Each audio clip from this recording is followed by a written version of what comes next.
Ani yankuma an lamɛn jama minnu sɔgɔlimana ni waati na ayiwa an wulila an sera yɔrɔ jumɛn Bamakɔkura an bɛ Bamakɔkura sisan échangeur ni babɛnba furancɛ la komi aw yɛrɛ ɲɛ b'a la an bɛna don dugu kɔnɔ sisan an bɛna ɲininkali dɔ kɛ jamana kɔnɔdenw na komi transition ko bɛ sen na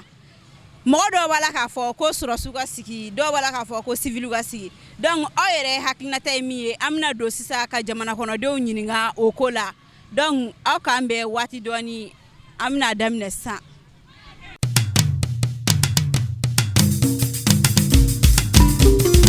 An sɔgɔma ne fa Mali kunnafoni point net mɔgɔ de don kumaso mɔgɔ don donc transition ko kuma b'i sen na dɔw b'a la ko an civil mɔgɔw k'an ka sigi fanga na ou bien tenitigiw ka sigi fanga na donc e yɛrɛ hakilina ye jumɛn ye k'a fɔ nin ko kan. Bon salam alaikum n bɛ lajɛlikɛ jama bɛɛ fo bon ne kɔni hakilina quand même an ka to an ka sɔrɔsiw bolo ma parce que transition n'a y'a to sɔrɔsiw bolo tagaɲɛ b'o de la quoi parti politique ka ca dɛ mais pour moi quand même an ka to sɔrɔsiw bolo ATT tun tɛ sɔrɔsiya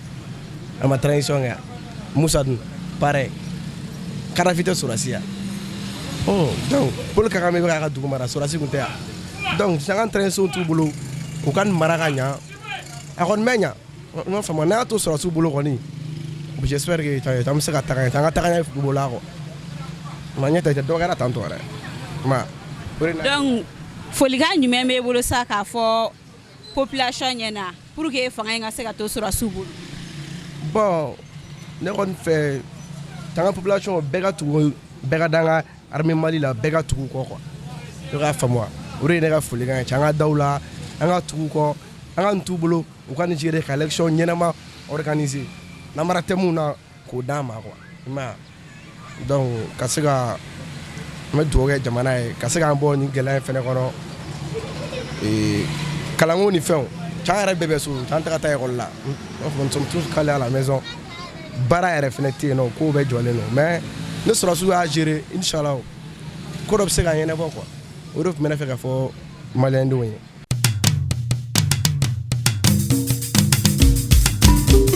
An sɔgɔma ne fa Mali kunnafoni point net mɔgɔ kumaso mɔgɔ don donc comme transition ko kuma bɛ sen na mɔgɔ b'a la ka ɲɔgɔn sama dɔw b'a la ko population ka président choisi dɔw b'a la ko sɔrɔsiw yɛrɛ ka président choisi donc e yɛrɛ hakilinata ye jumɛn ye a kuma na k'a fɔ jamanadenw ɲɛna. Ok yani ka kuma daminɛ n b'aw fo fɔlɔ a ka déplacement na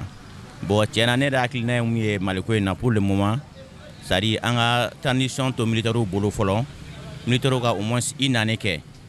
mais militaires une année kɛ mais u bɛ se ka poste dɔ di i n'a fɔ Cheikh Modibo Jara ma sisan o ni militaires bɛ se ka baara kɛ ɲɔgɔn parce que Cheikh Modibo y'a yira an na transition dɔɔni kɔnɔna na c'est à dire maliens bɛ se k'u yɛrɛ ta c'est à dire a ye fɛnw bɛɛ prix jigin donc économie ɲana mɔgɔw sarala à temps donc ne bolo Cheikh ni militaires bɛ se ka baara kɛ ɲɔgɔn fɛ o ye ne hakilina kɔni ye c'est à dire pouvoir bɛ to militaires bolo mais o ni civil bɛ ɲɔgɔn kɛ ɲɔgɔn fɛ u ni Cheikh ka jɛ ka baara kɛ ɲɔgɔn fɛ donc Cheikh yɛrɛ bɛ mɔgɔ ɲɛnamaw don ani mun bɛ se ka baara kɛ ɲɔgɔn fɛ a k'olu ta an'u ka gouvernement baara kɛ ɲɔgɔn fɛ pour que an bɛ se ka bɔ transition in kɔnɔ donc n'o 2 ans kɛra sisan an bɛ se ka élection organiser donc an bɛ président kura sigi o ne hakilina ye. I ni ce ni baraji folikan jumɛn b'e bolo sa kumakan jumɛn b'e bolo sa k'a fɔ jamanadenw ɲɛna nin ko kan pour que jamana yɛrɛ bɛ se ka basigi cogoya min na.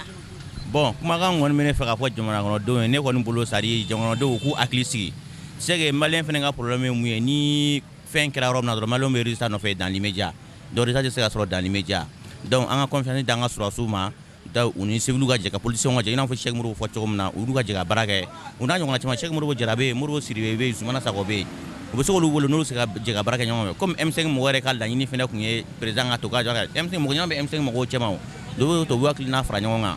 bon ɲɛ b'a kɔsa in na fɛnɛ artistes bɛ ka dɔnkili dɔw bɔ ko coup d'état in arrangé la ne kɔni b'a ɲini o artistes fɛnɛ fɛ ani jamanaden bɛɛ k'i hakili sigi c'est à dire le mal est déjà fait donc an bɛ se ka résoudre cogo min an ka jɛ an ka baara kɛ ɲɔgɔn fɛ donc an hakili fila in dabila quoi nin y'a don ta nin y'a préparé ni ko monter an k'o bɛɛ dabila an ka jɛ ka baara kɛ ɲɔgɔn fɛ o ye ne hakilina ye. Merci.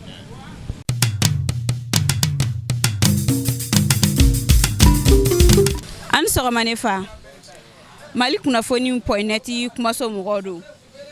donc sɔgɔmɛlɛ na an bɔra an bɛ ka ɲininkali damadamakaw la aw bɛ se ka dɔ fɔ n ye comme transition ko bi sen na dɔw b'a la ko population ka président choisi dɔw b'a la ko sɔrɔsiw ka président choisi donc e yɛrɛ hakilinata ye jumɛn ye a ko kan. bon ne yɛrɛ hakilinata ye a ka to sɔrɔsiw bolo quoi o ɲɔgɔn tɛ yen nɔ a ka to sɔrɔsiw bolo parce que politicien ninnu an tɔɔrɔra u ka ko la trop quoi u y'an ka confiance bɛɛ tiɲɛ confiance fɛn fɛn kun b'an bolo a da o wa ça fait combien d'années a bɛ politicien bolo a tɛ ka ɲɛnabɔ toujours corruption kelen ko kelen dɔrɔn de bɛ ka segin ka na quoi à la même réplique donc mieux vaut an ka to sɔrɔsiw bolo siɲɛ kelen o de ka ɲi nɔ. donc kumakan jumɛn b'e bolo k'a fɔ population ye pour que jamana bɛ se ka basigi sɔnni président sigi ka kɛ. bon an kɔni an ka to an ka sɔrɔsiw kɔ dɔrɔn an ka to sɔrɔsiw kɔ o de bɛ ne bolo k'a fɔ population ye an ka dannaya daw kan an ka continuer an ka sigi an k'u filɛ fɔlɔ quoi u bɛna réagir cogo min na an b'u juger en fonction de ça quoi. o de bɛ. merci.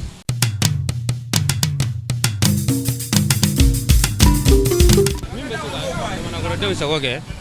o de k'an ka sigi. min bɛ se ka jamanadenw sago kɛ. awɔ. e hakilina y'o ye. awɔ. mais e tɛ mɔgɔ si choisi population ou bien sɔrɔsiw la. ayi bon u yɛrɛ dama bɛ ɲɔgɔn dɔn. u bɛ ɲɔgɔn dɔn min k'an ka k'a ye u b'a dɔn. awɔ min k'an ka k'a ye u b'a dɔn. awɔ.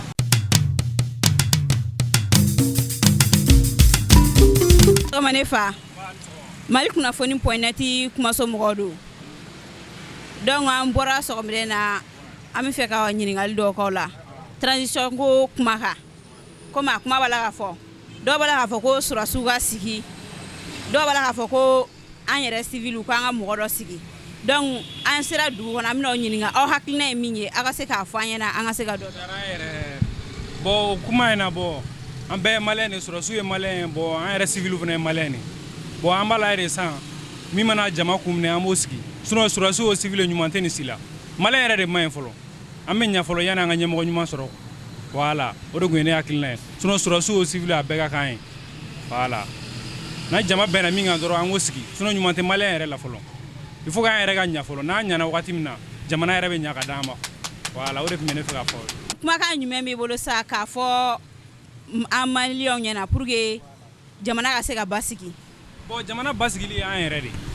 jamana basigili ye an yɛrɛ de an bɛɛ lajɛlen bɛ jɛ ni min jɛra ka min labɛn an ka sɔn o ma parce que jama bɛ ko min na ala yɛrɛ b'o de la parce que e bɛ k'a fɔ yan fɛ nin bɛ k'a fɔ yan fɛ ɲuman t'o la an bɛɛ ka jɛ k'an kɛ kɔnɔkulu kelen an ka kelen fɔ an ka taa o kan an bɛ ɲɛ kɔ diɲɛ bɛ tugu an k'o kan de kan voilà o de tun b'an fɛ ka fɔ. merci kuma ɲɛna.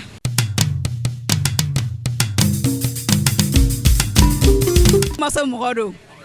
donc transition ko kuma bɛ sen na donc kumakan jumɛn bɛ e yɛrɛ fɛ k'a ɲɛfɔ sisan civiliw ka sigi wa ou bien sɔrɔsiw de ka sigi e yɛrɛ hakilina ye jumɛn ye. ba ne ba ni sɔgɔma bon ne yɛrɛ bolo kɔni n'i y'a dan ne ma o ka to sɔrɔsiw bolo parce que n'a tora sɔrɔsiw bolo mɔgɔ dɔ bɛ se ka siran ka ko dɔw kɛ quoi vraiment yɛrɛ u ka to sɔrɔsiw bolo quoi parce que anw civiliw mɛnna nɔfɛ trop i m'a faamuya a ka taa ni san 20 ye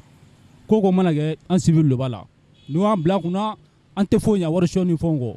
n'u y'a sɔn fana u bɛ taa don u ka so de la ka so jɔ ka taa u ka fortune bila o kɔnɔ forobasa ni fɛn ninnu vraiment nin kelen kɔni u ka kɛ ala yɛrɛ kama u ka to sɔrɔsiw bolo a kɛra san 3 ye o san 5 ye o transition u ka to sɔrɔsiw bolo an ka dɔ kɛ vraiment les maliens on en a marre an sɛgɛnna les maliens ne bougent pas vraiment u ye an ka fɛn bɛɛ tiɲɛ ka d'an ma an ka kalanko tiɲɛna an ka fɛn bɛɛ de jɔlen don quoi i m'a faamu wa vraiment u ka to sɔrɔsiw bolo nin kelen kɔni an b'u deli yɛrɛ yɛrɛ de quoi u ka t'u bolo u ka baara kɛ seere yɛrɛ la quoi u kana tɔɔrɔ foyi foyi kana kɛ wa fana bɔ bi yɛrɛ tulo b'a la yɛrɛ ko bi ko CEDEAO mɔgɔ bɛna Mali yɛrɛ kɔnɔ u ka CEDEAO yɛrɛ k'a to yen quoi mais CEDEAO ye jɔn ye CEDEAO c'est qui c'est nous les Maliens nous sommes tous des Maliens ni an tɛ mɔgɔ se ka Mali jɔ kura ye quoi an dɔrɔn de Maliens CEDEAO a Union africaine yo a CPI yo a ko ninnu bɛɛ u ka bɛɛ to yen an Maliens yɛrɛ damaw an ka kɛ kelen an ka bɛn an ka jamana jɔ ka kɛ Mali kura ye o de ne hakilina ye quoi. merci ka kuma na bolo jamana basigili ko la sisan. bon vraiment ni question ɲɛna wa n'u ko jamana basigi kɔni o ye fɛn kelen dɔrɔn bɛɛ de ye an Maliens an ka bɛn an ka ɲɔgɔn bonya an ka ko to ɲɔgɔn ta la quoi mun bɛ ne bolo o y'o dɔrɔn quoi bon n bɛ se ka kuma min fara kan fɛnɛ n'i ko Maliens i ko anw yɛrɛ de ni ko malien i ko civil b'a la ni ko malien i ko sɔrɔsiw b'a la fɛn bɛɛ b'a la an bɛɛ kelen an de bɛ fa la an de bɛ ba la an somɔgɔmaw ye an balimamaw ye an k'an jɛ an k'an bolo di ɲɔgɔn ma an ka Mali jɔ kura ye nin kɔni vraiment nin coup d'état ko yɛrɛ kɔni vraiment nin diyara ne ye trop vraiment a diyara yɛrɛ yɛrɛ quoi fo ka dama tɛmɛ vraiment sɔrɔsiw n ka foli b'aw ye dɛ vraiment n ka foli ba belebelebaw de b'a ye walayi bara mun kɛ kɔni non ni ɲana yɛrɛ de walayi hali bi an ka jɛ an ka kɛ kelen ye an ka Mali jɔ kura ye quoi ma faamu wa mais n bɛna kuma min fara an kan fɛnɛ u k'u hakili to an ka denmisɛnninw ka kalanko la dɛ an ka kalanko kɔni u k'u hakili to a la parce que n'i ko jamana ka jɔ i ko kalanso de kalanso denmisɛnninw vraiment u k'u hakili to o yɔrɔ la fɛnɛ quoi m'o yɔrɔ fɛnɛ fara an ka kuma kan quoi ani cɛ ni baraji an merci.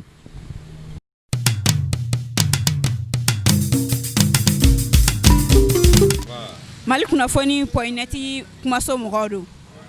donc comme transition ko kuma bɛ sen na dɔw b'a la ko sɔrɔsiw ka fanga ta dɔw b'a la ko civiliw ka fanga ta donc citoyen ka fanga ta donc kumakan jumɛn bɛ e yɛrɛ fɛ k'a fɔ jamana kɔnɔdenw ɲɛna.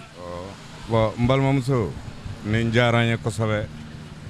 bon ne n'aw ka ɲɔgɔn ye bi a diyara n ye ka fanga in to sɔrɔsiw bolo a cɛman in cogo si la a tɛ ɲa cogo si la sɔrɔsiw nana dɔw de ka baara kɛlen tɔ laban ne transition dira sɔrɔsiw dɔrɔn ma k'u k'a kɛ u tɛ se y'a fɔ wa f'u ka civiliw de fara a kan civil de kan ka na transition na u ka mɔgɔ sugandi u ka mɔgɔ sigi transition ka kɛ n'a danna sɔrɔsiw dɔrɔn ma u tɛ se a kɔrɔbɔra yɔrɔ caman farafinna caman k'a fɔ ko ka transition président ka année tɔ di sɔrɔsiw ma k'u ka laban a ma ɲa voilà o de bɛ ne fɛ quoi awɔ. kumakan jumɛn min yɛrɛ bɛ fɛ jamana basigili la. bon kumakan min bɛ ne fɛ jamana basigili la o y'a ye sɔrɔsiw de bɛ se ka wuli sisan ka civiliw to fanga la ka jamana yɔrɔw bɛɛ basigi kɔfɛla olu ka ɲi kan kɔnɔ de ka yɔrɔw basigi o ye sɔrɔsiw ka baara de kan kɔnɔna de y'olu ka baara ye voilà o de bɛ ne fɛ quoi. a kuma ɲɛna i ni ce ni baraji.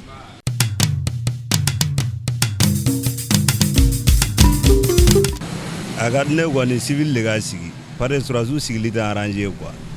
i ma pare ni sɔrɔsiw ko k'u bɛ sigi est-ce que o tɛna kɛ jagoya fanga yɛrɛ ya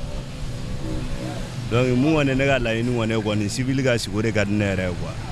i ma parce que an ye livre feerelaw ye an kɔni an ne école-maîtres fɛnɛ ka di ka tɛmɛ fanga kan quoi o kɔni o ne ka idéologie. Ok, merci.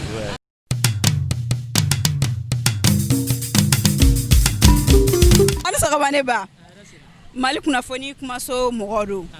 donc komi fanga labani tɔ mɔgɔw b'o de nɔfɛ sa dɔw b'a la ko k'a di tenitigiw ma dɔw b'a la ko k'a di an population mɔgɔw ma awɔ donc e hakilinata ye jumɛn ye a ka di jɔn kelen de ma e yɛrɛ hakilina na sisan. hakilina min kɔni bɛ n na mɔgɔ min bɛ se ka jamana mara vraiment an sɛgɛnna san 7 bi an bɛ degun kɔnɔ fɛn bɛɛ dara an kan jamana yɛrɛ kala ye dɔrɔn min bɛ se k'a fanga d'u ma u ka fanga diriger tiɲɛna mais cɛkɔrɔba min dalen b'u bolo kana fɛn k'a la u ka cɛkɔrɔba fɛ a si bɛ yɔrɔ min na denmisɛnnin tɛ bilen tuguni mais yarabi an ka jamana hɛrɛ bɛ mɔgɔ min bolo a tigi bɛ kɔ k'a bɛ yɔrɔ o yɔrɔ la n'an ka hɛrɛ bɛ mɔgɔ bolo ala k'a latigɛ o tigi ma an b'o de kɔ jamana kolo sumani an b'o de kɔ ala ka hɛrɛ na jamana kɔnɔ ka hɛrɛ na jamana kɔnɔdenw kɔ an bɛ fɛn fɛn ɲini ala k'a d'an ma an bɛ siran min ala k'an kisi a tɔɔrɔ ma jugu minnu bɛ kɔfɛ n'u b'a fɛ k'a don ala k'an kisi tɔɔrɔ ma yarabi ala kana jugu don an ka jamana kɔnɔ yan yarabi an bɛ ala deli la ala k'o k'a ka alaya kɔsɔn ani bidon kanu yɛrɛ jati kama jamana ka hɛrɛ bɛ mɔgɔ bolo ni min bɛ se a kɛra tenitigi ye o a kɛra civil ye o min bɛ se k'an mara an b'o de kɔ yarabi ala k'o nati jamana mago b'o de la jamana mago bɛ paix de la ala ka paix n'an ka jamana kɔnɔ an b'o de fɛ n'o tɛ an tɔɔrɔ la an denw tɔɔrɔ la kalan tɛ ka kɛ foyi tɛ ka kɛ fɛn bɛɛ bloqué len don ne yɛrɛ bɛ feere de kɛ o n'a feere minɛnw sigilen filɛ nin ye foyi tɛ yarabi fɛn bɛɛ jamana kolo suma an b'o de kɔ jamana basigibaga a bɛ fan o fan fɛ ala k'a nata an ma an b'o de kɔ ala ka hɛrɛ na jamana kɔnɔ ka jamana kɔnɔdenw bɛɛ kɛ kelen ye ala k'an bɛɛ kan bɛɛ yarabi an b'o de ɲini. a ma ban fɔlɔ dɛ sisan kumakan jumɛn b'e bolo k'a fɔ jamana kɔnɔden ye pour que jamana bɛ se ka basigi. yarabi sitanɛ tɛ mago ɲa n'a ma ɲa cɛkɔrɔba wulila ka ban bɛɛ k'i posé mɔgɔ kana tɛ mɔgɔ fɛn tiɲɛ mɔgɔ kana kɛlɛ wuli an kunna an tɛ foyi kɔ tuguni jamana kolosuma ni an b'o de kɔ yarabi fɛn fɛn bɛ jamana kolosuma a bɛ diɲɛ yɔrɔ o yɔrɔ ala k'a nata an fɛ an b'o de ɲini ne bɛ population bɛɛ fo ala ka jamana kolosuma hali bi yarabi ala k'a kolosuma jamana ka hɛrɛ bɛ mɔgɔ mɔgɔ bolo ala k'a nati an b'o de fɛ ala k'o kɛ ala y'a kosɔn ni bidon kanu kosɔn yarabi min bɛ se an ka dugu kɔrɔ ala k'o n'an b'o de kɔ ala ka hɛrɛ k'aw yɛrɛ ye ala k'aw sɔn ala k'aw minɛ ne sɔn a bɛ min ɲini ala k'a k'a ye a bɛ sira fɛn fɛn ɲɛ jamana kɔnɔ ala ka ji jamana kɔnɔ den bɛɛ kisi a tɔɔrɔ ma n b'o de ɲini ala ni ala kɛra fɛ i ni ce kuma ɲɛna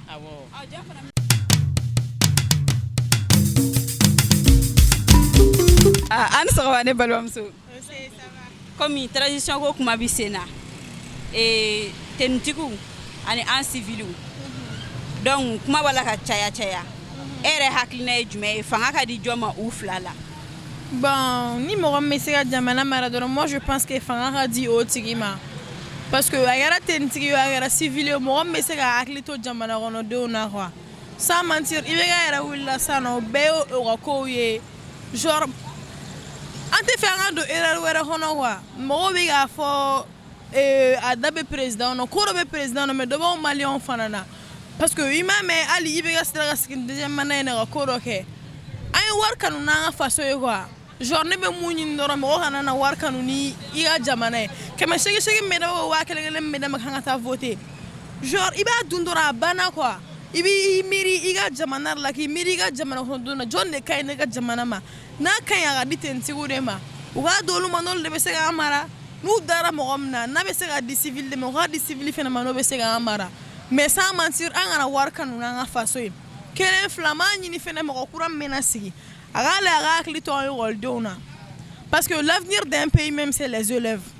sans mentir ɲinan bɛɛ y'o kaw ye grève cayara kalanw tɛ ka kɛ an parents bɛ ka taa wari de sara minnu bɛ public la da tɛ se ka mɔgɔw kuma la anw minnu bɛ privé la million ni million de bɛ ka sara ne balima dɔw kunkɔrɔ ne dɔgɔnin dɔw bɛ ɲinan san bɛɛ olu ma taa ekɔli la e yɛrɛ k'o da i ɲɛkɔrɔ k'o lajɛ ça fait mal mais mun de y'a sama ye 800 ni 1000 mun minɛ dɛ o de y'a se an ma ne b'a ɲini bɛɛ fɛ denmisɛnninya t'a la mɔgɔkɔrɔbaya t'a la bɛɛ ka k'i faso fɛ ka tɛmɛ wari kan parce que wari in bɛ ban mais genre anw minnu ye jamana in sini ɲɛsigi ye munna u t'u hakili to anw na sanfɛ mɔgɔw fana k'a lajɛ k'a fɔ ko mɔgɔw de bɛ duguma minnu b'u eli n'an y'u eli k'u bila baara min na u k'o kɛ quoi donc c'est tout ce que j'ai à dire moi. Ok, merci.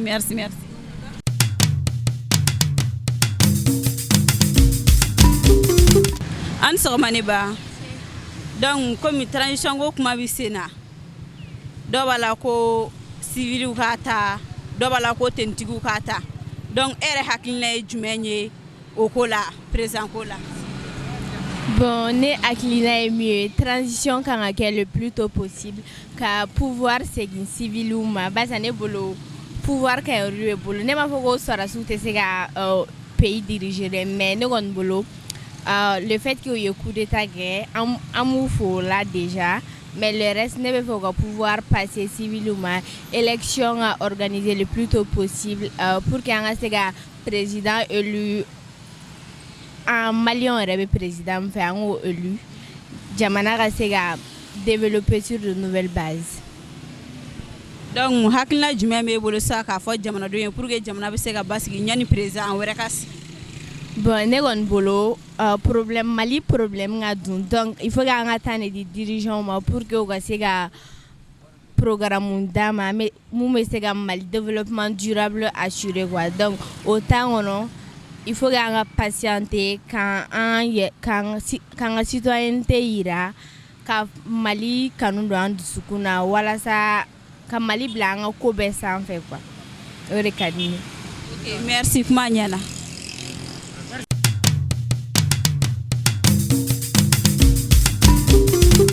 An sɔgɔma ne fa Mali kunnafoni point net kumaso mɔgɔ don komi transition ko kuma bɛ sen na kuma b'a la ka caya bɛɛ b'a la k'i ta fɔ dɔw b'a la ko civiliw k'a ta dɔw b'a la ko tenitigiw k'a ta donc e yɛrɛ hakilina ye jumɛn ye o ko la. ne hakilina ye mun ye nin ko la militaire ninnu u kana di civiliw ma u kana di policiers ma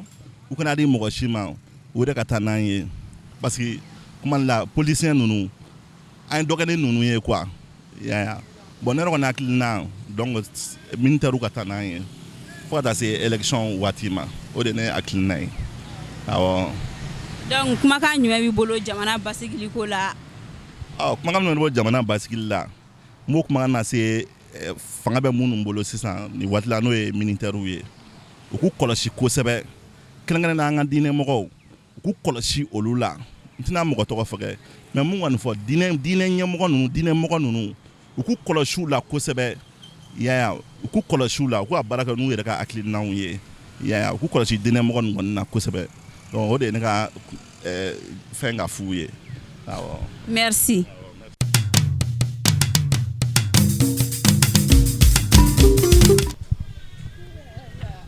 ok. an sɔgɔma ne fa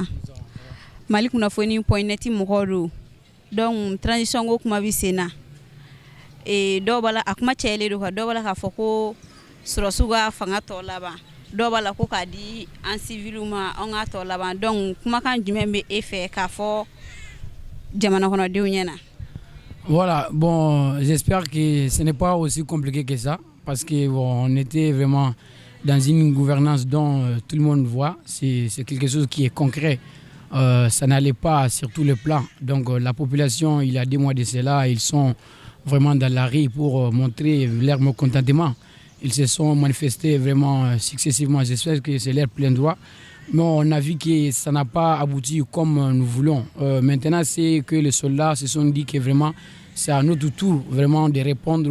aux attentes de la population. Et c'est ça qu'ils ont fait. Ils ont mis fin à ce régime. Voilà, on voit que ce régime se repose toujours aux mains de militaires. J'espère qu'ils ont fait leur rôle. Donc on ne doit pas se précipiter de faire de façon par la violence. On doit essayer toujours d'agir par la diplomatie. De façon démocrate, vu que la CEDEAO qui était là l'autre jour, ils ont essayé de communiquer avec vraiment ce CNSP. Voilà, ils n'ont pas trouvé forcément un accord, mais j'espère que ça va aller. Mais de ne pas mettre la pression sur le militaire, c'est les gens qui ont vraiment la tête sur les épaules. Ils savent quoi faire en réalité. Donc pour finir, je dis qu'on doit toujours essayer de se comprendre, vraiment évoluer dans le monde de la diplomatie. Vraiment. Merci.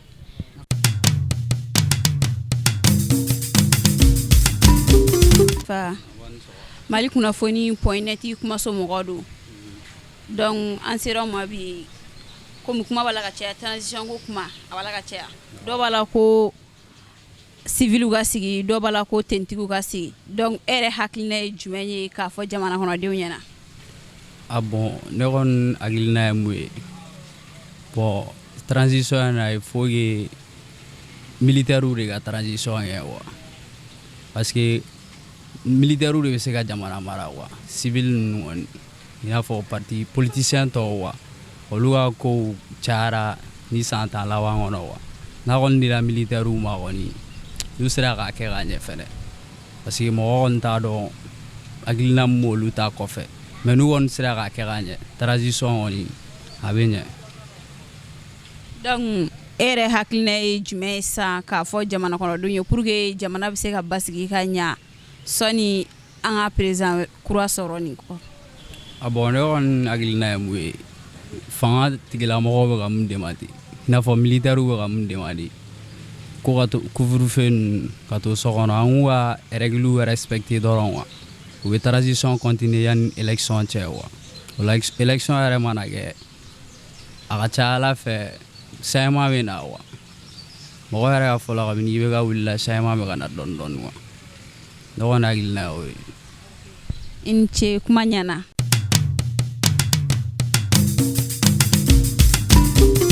ne fa Mali kunnafoni .net mɔgɔ do komi transition ko kuma b'i sen na kuma cayalen do dɔw b'a la ko fanga ka di civil ma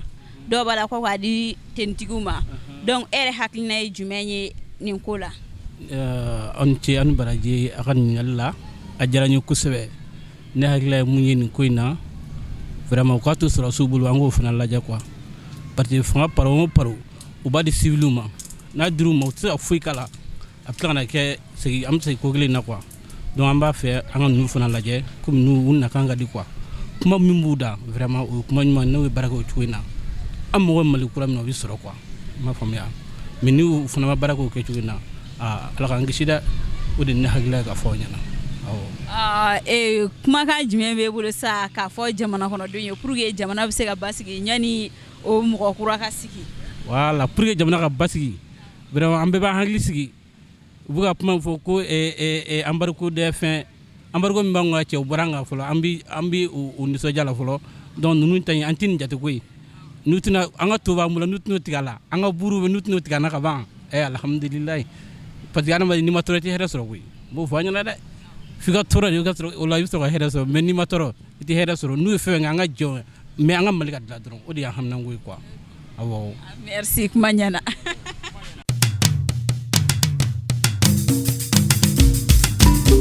Et a ka to militaire ninnu bolo u ka transition gérer y'a fɔ wala président d'intérim donc olu ka baara kɛ sariya kɔnɔ ni basigi ye donc n'olu kɔni sera ka mɔgɔ mun sigi ne ka hakilina la bon madara n'o bɛ kɛ ni namara ye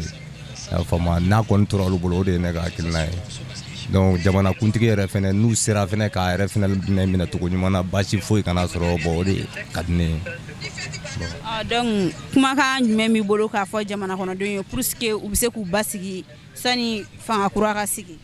bon toujours o kelen de don quoi politicien ninnu u kana presser donc fanga nin kɔni a mana taga togo togo olu de ta don quoi mais an bɛ yɔrɔnin mun na sisan ne ka hakilina kɔni ni militaire ninnu yɛrɛ tɛ mɔgɔ wɛrɛ si tɛ se ka gérer quoi mais n'u ye ko CEDEAO ni Union européenne n'u kɔni ko k'u bɛ taa n'olu ka réunion ninnu ni fɛn ninnu ye donc maintenant olu bɛ hakilina wɛrɛ de kɔ o hakilina nin tɛ anw arranger quoi o ye olu yɛrɛ ka nafa sɔrɔ siraw kama de ye mais Mali yɛrɛ kɔni ka basigi bɛ mun na kɔni bi donni mun na ne bɛ mun dɔn dɔrɔn o ye sɔrɔdasi ninnu a ka t'olu de bolo quoi parce que Mali depuis kunun a bɛ olu de bolo politiciens bɛ fanga la o bɛ ka gestion kɛ mais an ka kana n'an ka sabati kɔni sɔrɔdasi ninnu de don toujours donc a ka t'u bolo pour le moment. merci kuma ɲɛna.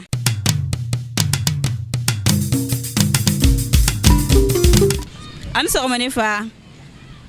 Mali kunnafoni point net mɔgɔw don donc comme transition ko kuma bɛ sen na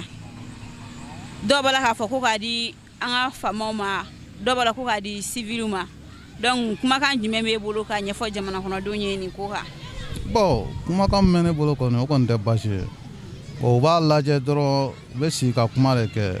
a bɛ se ka ɲɛ cogo min ma u k'a kɛ ten. puisque n'i y'a ta k'a lajɛ jamana kɔnɔdenw fɛnɛ jɔyɔrɔba yera ko in na quoi vraiment bon u b'a lajɛ dɔrɔn a ka société civile wele ka parti politique wele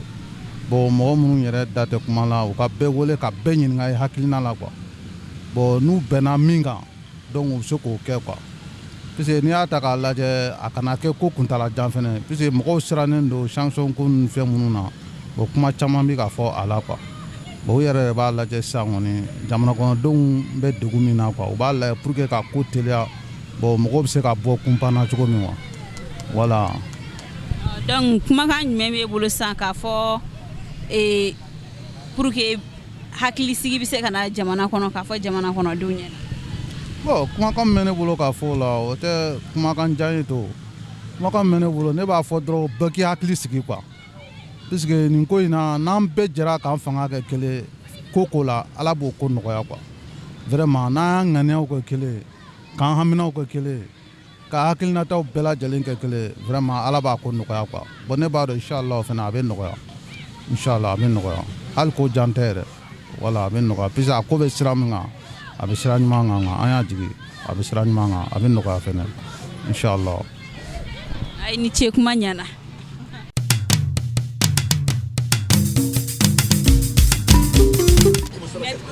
point net mɔgɔw don donc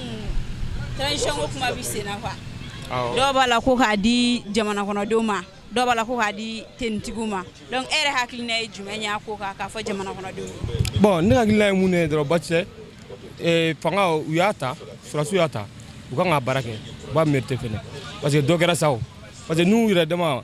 n'u ma se ka bɛn a la u b'a di civil ma mais yan'a ka se o ma u k'a gérer san kelen ka se san kelen kalo 6 ma quoi o de kɔni ne ka fɛla ye o to mɔgɔ wɛrɛ ma tɛ ka gérer n'u yɛrɛ tɛ quoi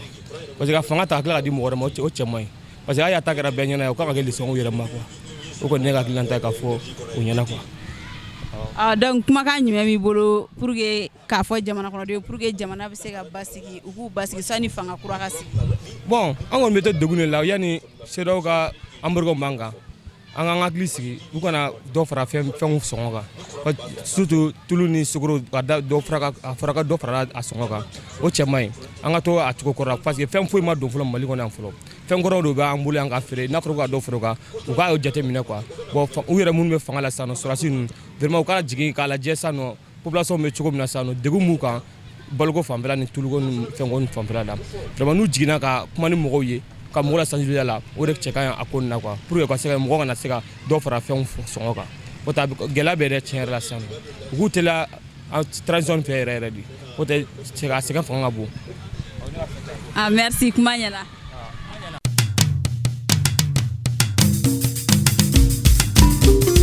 Ayiwa n balimaw aw yɛrɛ bɔra sa ka Bamakɔkurakaw ka jaabi lamɛn. Bamakɔkurakaw ye jaabi min fɔ sa aw yɛrɛ y'a mɛn toujours an b'a fɔ ye aw ka sɔgɔlen to Mali kunnafoni na anw bɛ yan nɔ aw ka kow de kama ka kunnafoniw ɲini k'a di aw ma toujours an b'a fɔ ye aw ka to ka j'aime ani commentaire kɛ Mali kunnafoni mɔgɔw ka ko kan donc an b'a fɔ ye aw k'an bɛn diɲɛ waati wɛrɛ.